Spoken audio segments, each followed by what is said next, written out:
July 4th, 1776, one of the most important days in American history, the day the colonies declared their freedom. But the declaration came in the middle of a war already underway. It wasn't won easily. Even after that day, the fighting continued for years. More than once, the Revolutionary War was nearly lost. But what if the Navy SEAL team were sent by the United States back in time to ensure and speed up victory? Could Navy SEALs serving with George Washington alter the course of American history? This time, we won't pick a specific date to drop them in. Instead, we'll look at how a Navy SEAL team could be used most efficiently to ensure George Washington's victory. Let's start with what sparked the Revolutionary War. Like most conflicts, money was a big part of it. After the French and Indian War, Britain took control of much of New France in North America. The French and their baguette and croissant were kicked out. So Britain owned a lot more land, but also a lot more debt. Keeping forts and soldiers on that land was expensive, and asked the colonies to help pay for defense. Parliament then passed new taxes and trade rules. The Sugar Act. Colonists said no taxation without representation, which led to protests and boycotts spreading everywhere.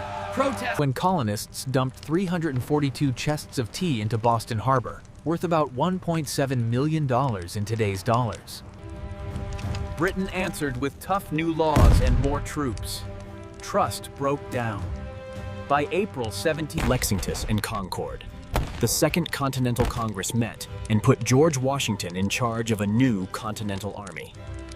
In July 1776, Congress explained the break in writing, the Declaration of Independence. Basically, the message was, we have the right to govern ourselves. Now that you have the context of the Revolutionary War, let's get back to our Navy SEALs. U.S. Navy SEALs are widely seen as among the world's most capable special operators. During the Cold War and after, they were often compared with their Soviet and later Russian Spetsnaz counterparts. Estimates vary, but training a typical U.S. at about $36,000. By contrast, taking a Navy SEAL from candidate to operator can cost up to $2 million. With annual sustainment sometimes estimated near $1 million per operator. That makes SEALs among the most expensive troops in the world. And to be fair, you're getting quite a bit of bang for your buck. SEALs are typically organized into platoons of about 16 operators, further divided into smaller squads. On that basis, the Continental Forces would get a 4-person squad. highly trained and equipped with modern gear. This would include night vision and thermal gear, satellite communications equipment.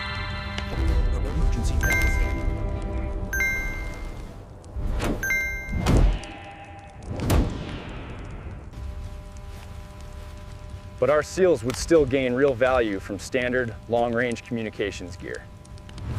All that night vision and heat sensing gear uses a lot of power, so spare batteries are a top priority, plus a small solar charger to refill them. With modern portable solar kits used by Special Ops, our SEALs could keep their gear working for a long time. On one side, we have our 4 Navy SEALs alongside the colonists, French and Spanish forces, and local volunteers. And surprisingly, some Native Americans, after Britain promised them that, for sure, trust me, bro, the Crown would totally protect their land later. SEALs are best used for direct action raids on high-value targets. The British struggled with guerrilla tactics in the rough, unfamiliar terrain. In the 1770s, there were few big cities.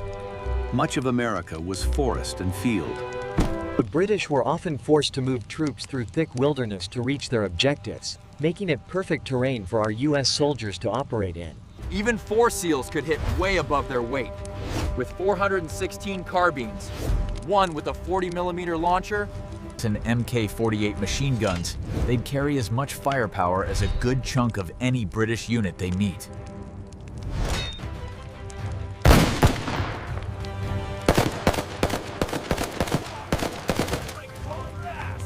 Would tear through a marching force. Then the team would fade back into the woods before a counterattack could form. Then there's the option to eliminate key targets at long range.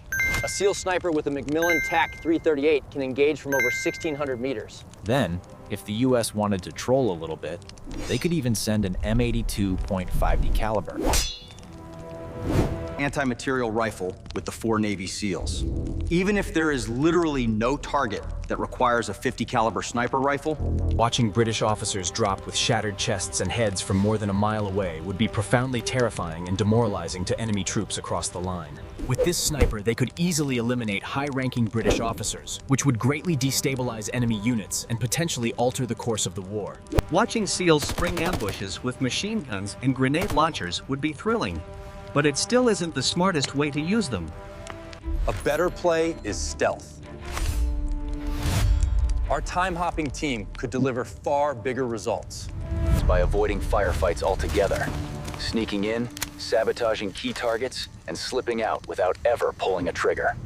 One of the biggest problems for the revolution was Britain's blockade of American ports. It choked the economy, which was already struggling to pay for an expensive war. And it kept vital French and Spanish supplies from getting through, or forced them onto long, roundabout routes.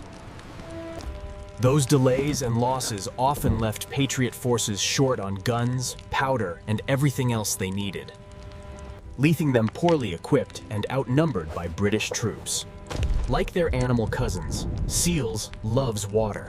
And sinking high-value big ship is, frankly, a wet dream for them. After all, blowing obstacles up underwater is their first skill. With limpet mines, other chart, and small swimmer scooters, the team could slip out to British ships at anchor, unseen. And leave without a trace before anyone even knew they were. Then, they'd head back to shore and watch the show from afar. more than killing enemy leaders or shredding redcoats with modern machine guns, sinking high-value warships would deliver a decisive strike against Britain's war effort, costing sailors and morale in a brutal move. The Royal Navy faced a strategic crunch. It could no longer mass its fleets against North America alone.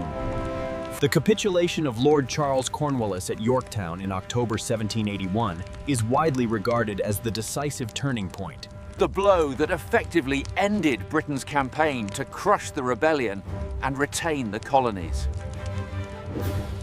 Our SEALs could hasten that inevitable end by targeting British warships earlier in the war and systematically sinking them one by one. The only time British ships are safe is when they're at sea and moving. But they can't stay away for long, because they have to come back to resupply. That's the right time for our soldiers to strike again. Sinking several capital or escort vessels would be a brutal military and economic shock to Britain's sea empire. More important, it would draw France into the fight earlier and in greater strength, making the rebellion stronger while cutting Britain's reach. In the end, our 4 soldiers didn't need to win the whole war, just hit the weakest points.